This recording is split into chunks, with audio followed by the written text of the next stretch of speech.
Bien, como decía Daniela, entonces nosotros desde la Dirección de Cambio Climático y bueno, el Ministerio de Ambiente, la idea es presentarles, venimos trabajando, digamos, hace años en el marco del Sistema Nacional de Respuesta al Cambio Climático, que se creó en el 2009, en los compromisos ante el Acuerdo de París.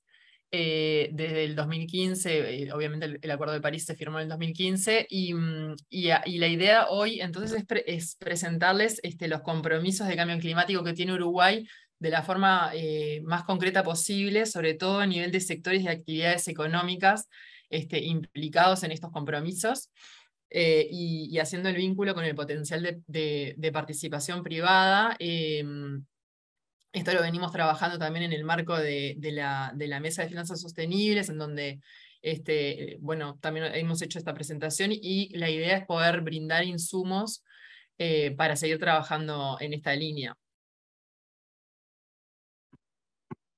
A ver si... Ah, listo. Brevemente,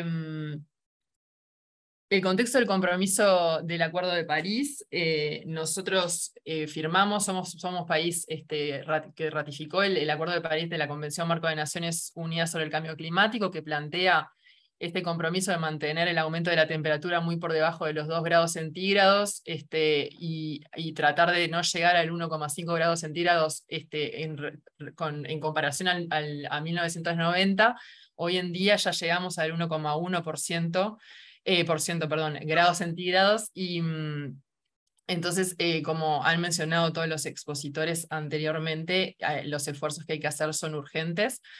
También respondiendo a un comentario que veía ahí en las preguntas, ya esto lo damos por hecho de que es así, ¿sí? Porque hay la gran mayoría, digamos, de los científicos que estudian el tema del cambio climático ya está consensuado, digamos, y es un hecho de que la magnitud del cambio y la velocidad no ha sido, o sea, no tiene precedentes.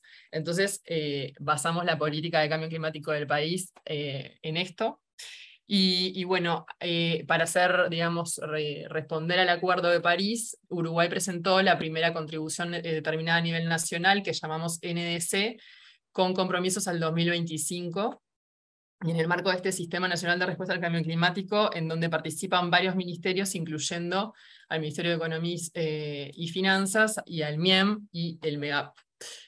Allí entonces tenemos planteados 20 objetivos de mitigación. Mitigación se refiere a reducción de gases de efecto invernadero de las emisiones.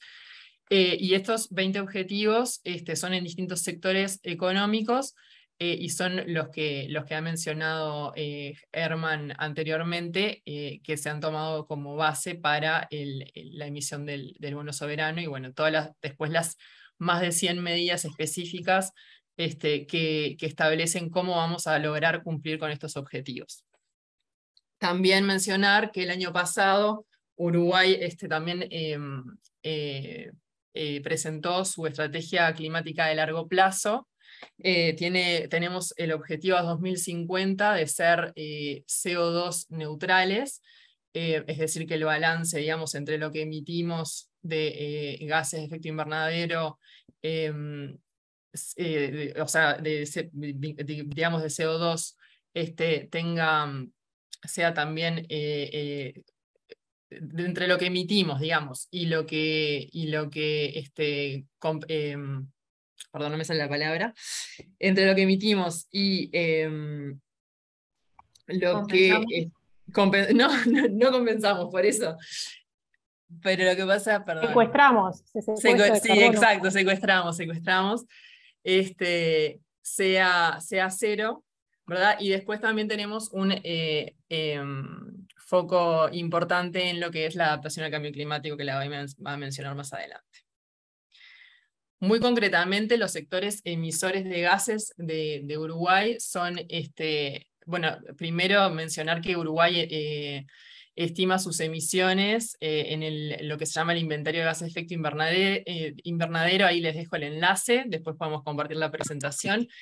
ahí, bueno, el inventario del 2017, que es más o menos el mismo valor en 2019, lo hacemos cada 2 años, y Uruguay es responsable, digamos, del 0,04 de las emisiones de gases de efecto invernadero del mundo, y los sectores principales son el 77% en el sector agropecuario y el 11% en el subsector transporte dentro del sector energía. Y después hablamos también de o sea, los gases, perdón, los gases de efecto invernadero, también reportamos también lo que se secuestra de CO2, que después también lo vamos a mencionar. Eso incluye la biomasa forestal y el carbono en suelo en pastizales. Y lo que tiene que ver con los efectos y los impactos del cambio climático en el territorio, bueno, tenemos los efectos del cambio climático que incluyen el aumento de precipitaciones, el aumento del nivel del mar, sobre todo en las zonas costeras, las sequías, las inundaciones, y bueno, la erosión generada por distintos otros factores y los eventos extremos como los vientos, tienen impactos y riesgos en distintos áreas o sectores económicos y territorios, y ahí es cuando hablamos de adaptación. Entonces, ¿por qué presentar las medidas ante instituciones financieras? Como han dicho anteriormente, la importancia de alinear la agenda climática con criterios de financiamiento sostenible. También sabemos que muchas de estas actividades ya las están financiando distintos actores del sector privado, lo están haciendo también a nivel de empresas o financiando a nivel de bancos. Entonces, alinear las carteras de proyecto y también proveer criterios técnicos para poder dar insumos para una posible taxonomía más adelante, y para eso, por supuesto, para nosotros es un trabajo que venimos haciendo hace muchos años. O sea, los compromisos los vamos a tener y los vamos a tener que seguir cumpliendo, pero la necesidad de que también se sume el sector privado y financiero para ser más ambiciosos y poder cumplir con los próximos compromisos, porque por ejemplo este año estamos también elaborando una segunda NDC, que se va a basar en la primera, pero que tiene que ser más ambiciosa en cuanto a los objetivos de reducción de emisiones y de adaptación. Concretamente, el ejercicio que hicimos fue, usamos 2 criterios para seleccionar medidas de las más de 100 que tenemos en la primera NDC. Los criterios fueron si la medida implica o no una inversión en activos, mayormente de fuente privada, y también si permite definir criterios técnicos que se puedan, digamos, verificar fácilmente. Mencionar también que una base que tenemos muy importante para poder hacerle el monitoreo, el reporte y la verificación a todas las medidas de la NDC es el visualizador. Ahí está también el enlace, que actualizamos todos los años, y allí tenemos, cada medida tiene su ficha técnica, digamos, de qué implica, cuáles son los criterios para poder cumplirla, y cómo viene el grado de avance vinculado a la meta que nos presentamos, que nos pusimos. Bueno, ahí tienen un poco cómo es el formato del visualizador.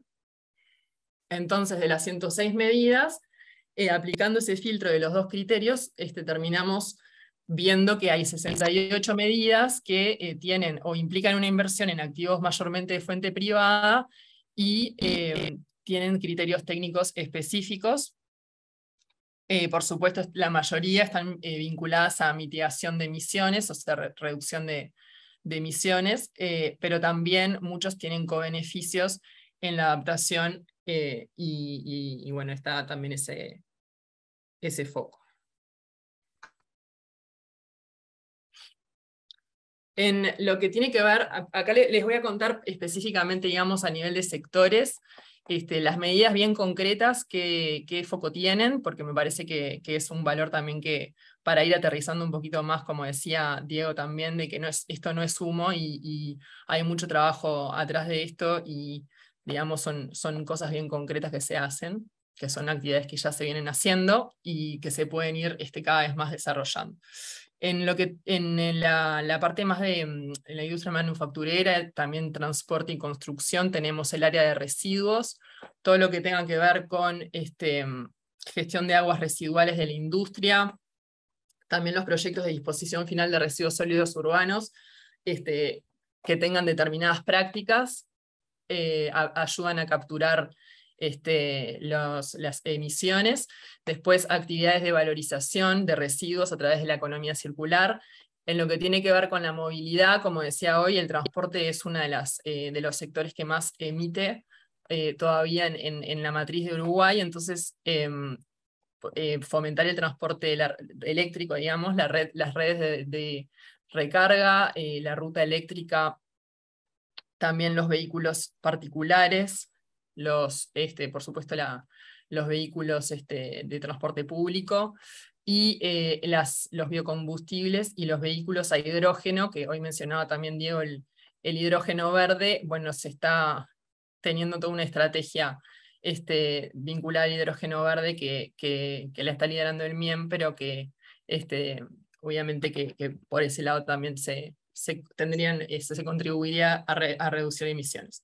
Después, la eficiencia energética, las prácticas, bueno, ya saben, la luminaria LED, las redes inteligentes, los bienes con etiquetado de eficiencia energética también. Y después las energías renovables, concretamente, bueno, conocen la solar, la eólica, y también la que tenga la generación de electricidad a partir de biomasa, los sistemas de acumulación también eléctrica para aprovechar más la energía renovable. Y también comentarles que cuando hacemos proyectos y promovemos proyectos en este sentido, hay que tener en cuenta varios criterios, por ejemplo, en lo que tiene que ver con la energía, no sé, los paneles solares, etc. Hay muchos temas adicionales ambientales, digamos, que se tienen en cuenta entre los criterios. Después, y aquí en hotelería, lo agregamos como un sector más allá de que no sea...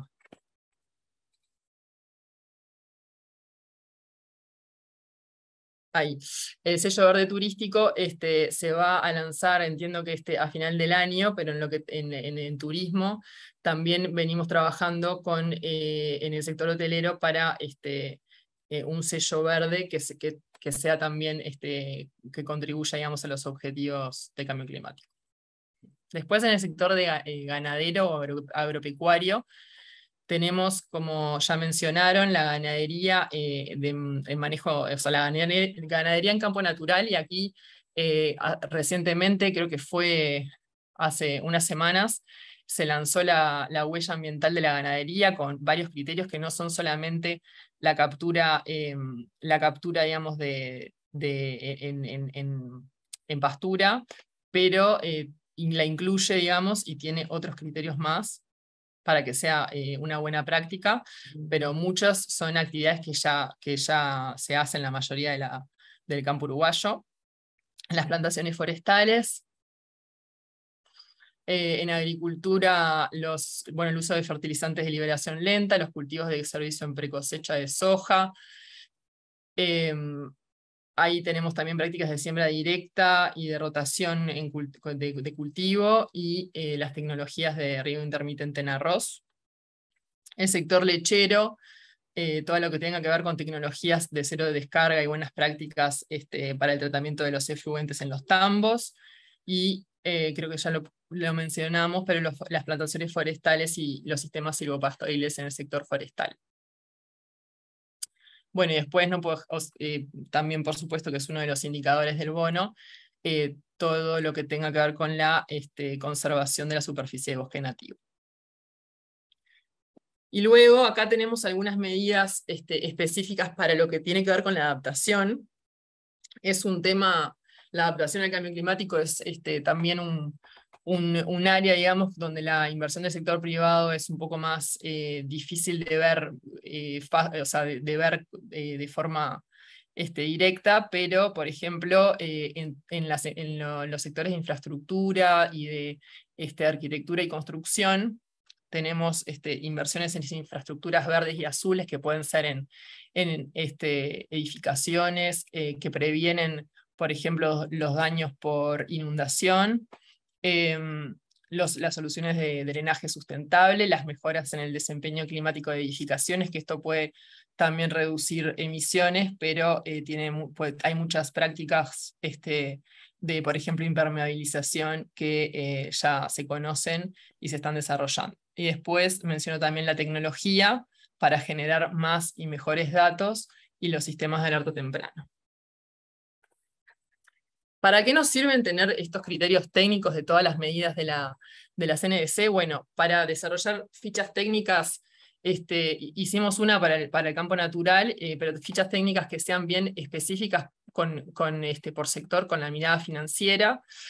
Alinear los incentivos, como decíamos, ya existe una alineación de varias medidas de la NDC con la COMAP, y utilizamos criterios, o sea, tenemos estos criterios técnicos, también permiten ver cómo estamos y comparar con las certificaciones o validar certificaciones internacionales, brindar los insumos para la taxonomía que mencionábamos más adelante, que es posible que se desarrolle, digamos, si se hace más adelante, tenemos esta base que puede aportar, y esto teniendo en cuenta que las NDC son compromisos internacionales, como decíamos, con todo un sistema de monitoreo, reporte y verificación que está asociado a la Convención Marco de Naciones Unidas para el Cambio Climático, y tienen esta posibilidad y en realidad el objetivo de ser comparables y dar credibilidad ante la comunidad internacional.